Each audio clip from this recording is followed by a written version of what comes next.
तोरा कहानी का सड़िया ले ले तू तो खाली अपने जिद धैल रहेली। छोड़ दे ठीक बा तो मत लइए। हाँ हम तैयार हो गए भाई या दीदी या छुटकी तैयार होते जा। अब जानबे कर ली दीदी आ जाए छुटकी दम लूसुरी किन्नी काम कर ले जा धीरे धीरे तक का करें हम।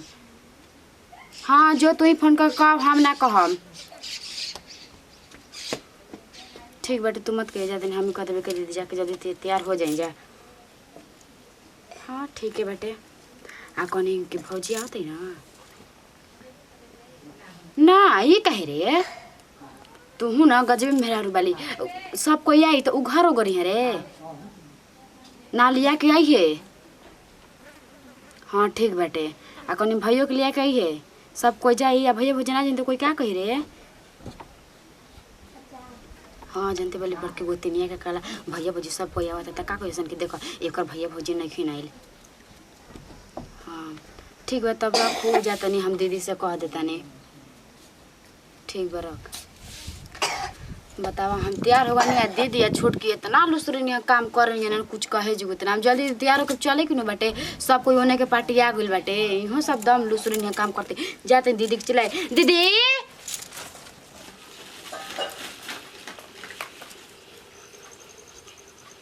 कन्या बोली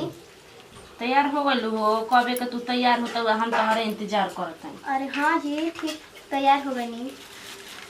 आ कहनी हो कन्या कि जइबो जिगवानु त लुगुर झुगुर मत करी ह जानते बाड़ू कि उहाँ सबके कने या देखेलू कि कितना घमंडी टाइप के लागे लिसन। आ बियाह में जाते जब ठीक बा हमनी के जौन फर्ज बता अपन तनी निभाइए देते जा सास नहीं तो सास के बगल में हमनी के जाते जा ठीक 3 गो गोतनी में 3 गोतनी जाते जा मगर कौन कुछ कहिसन त घर के बात ना कहनी झगड़ा लड़ाई केकरा घरे ना होला।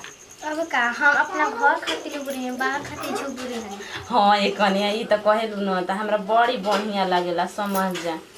ये चलते न कहेली सन कि तहरा घर के छोटकी गोतनी आइल बिया न बहुत चन्हाकिया त कहनी कि काहे न चन्हाक होई ई बताई कि अपना घरवा के चन्हाकी ना देखावेला। ए कन्या हइसे बिंदीवा ठीक लागता। हाँ जी ठीक लगता। ठीक लगता तू सटब काहे सहे ठीक लगता नहीं। ठीक लागता ए दीदी हम कैसा लगता है हैं हम कैसा लगता है ठीक लागत वे कन्या हई हो वाला बिंदीवा कलर न हमरे में के ना कौन कलर सरिया हइसन धर यो ठीक है बा ना। हाँ ठीक है जान करू एके में के साड़ी एके में के चूड़ी माने एक ही जगह के पहन के गंजा भलो हमनी के डिजाइन में कलर अलग बा ओसे का हो जाई का हो कन्या आ हो का करतिया हो अभी मझिली ना हम झाम कुछ बोलता ही नहीं के गुंगे सन घर में अपन धई दीदी हो ए दीदी देखला अभी आ गई दी का करत जा ओ हो दादा जी होई सड़िया पे लहू तब का जी आई तो हमरो से छोटा की बड़ा निक लागतिया ऐसे के छोटकी कहने के छोटकी इतना तैयार तू मत होने तो एकदम बड़ा न शुगर पियानु तो बड़ी जल्दी तैयार हो जाले किस बार लगा पर हमारा भाई का खिस बरेला आ हे राम ये कैसे बोलता है हो ठीक ना कहत है यार ये कैसे बोलता तू अब तो तेरे को दिन तो मतलब हमार सामान में हम सजीरो का जाता अब साजा ना लगता कि तू ऐसे मत टेढ़ुआ के बोलता लू बोलन ना। अब देख शादी में जाके झगड़ा मत करा मिल बात अच्छा ठीक बराउए ना कहले हनी हो ये दादा चिव जा देख एगो तहरा के बात कही तनी ऊंचा आवाज में छोटकी बोले लिया मगर न ई कोनो बात हरेश कहे लिया। अब तू एकरा के कहलू कि छोटा की तनी सज धज जाइए ई बेचारी तनी सजल धजल रो त ऐसे ही बहंगवा ऐसा रहबे करेले घर में कहो अरे मतलब कहे कि लड़की जैसा आ सुनी बात तो मत करी ठीक बा आ माई हमार फोन के लिए बोलावतिया कहनी कि पैसा तार मर्दा दिले बनो हम देखी हमार मर्द खाली 1000 दे इनका मर्द मांगो कि पैसा दे रखल गो ना खाली रखले भाई 500 बस। अपन में कौन ना लिहन आ रही परी छोरू छिना लिहन 500 पड़ी लेबो। हाँ और रवा दे दे ओ ये देखा देखी दीदी कैसे कर दे दिहा होई त अब घरे आके ले लिहा बाद में कहो छुटकी ना सदिया में गई ना फुआ के त कौन के तन की छोट को 200 रुपया देना कहती हमार पर्च के बटे ना देनी खूब से की यदि भुला गल त कहां से देही जी दोबारा कहानी हमरा से। हां अभी इनकर याद भुला गइल इतना ही बड़ी चालू है चला ए दीदी जल्दी चल ना जी सब ओने के पार्टी आ गइल बाटे चला हो ई हुचुन दीदी सब लोढ़ा देबे की के करा के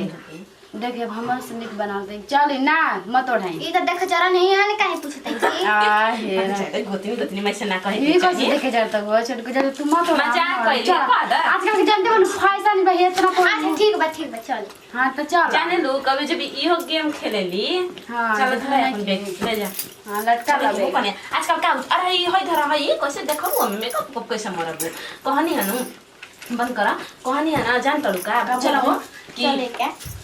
आजकल कोई अरे चंदनी सा लोढ़ाता हो कनिया ना जी वही सुन कन्या का चंदनी से लोड़े के बाद तो सब कोई मुंह देखा के चल हो करने कनिया जगह तो चल के घुटन ना इतना को कर लेबे के चलो चले के हो कनिया आ दीदी रुकी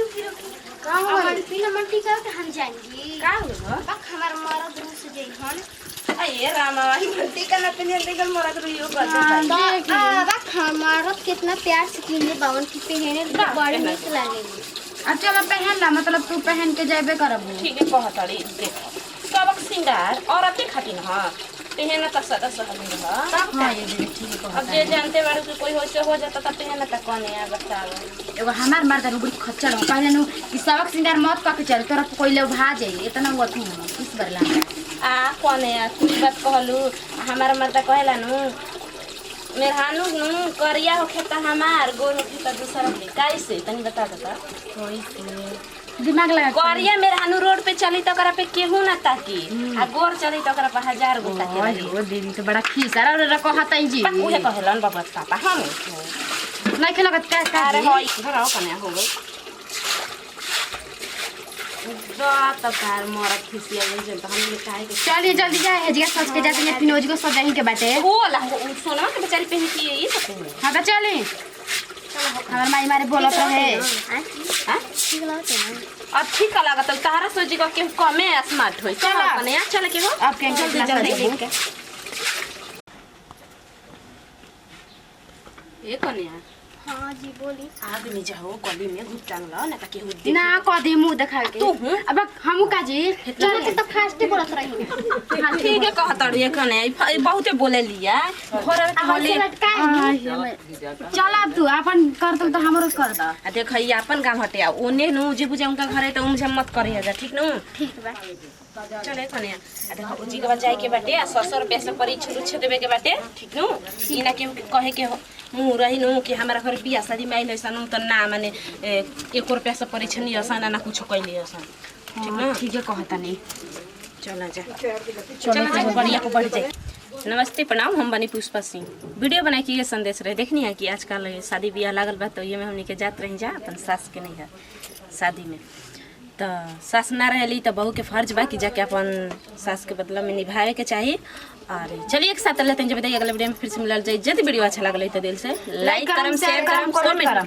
यदि हमनी के चैनल पर नया बनी तो प्लीज हमनी के चैनल बाटे भोजपुरिया भौजी ओकरा के दिल से सब्सक्राइब करम काहे से कि सबसे पहले हमनी के वीडियो पहुंचे लास्ट में बाय बाय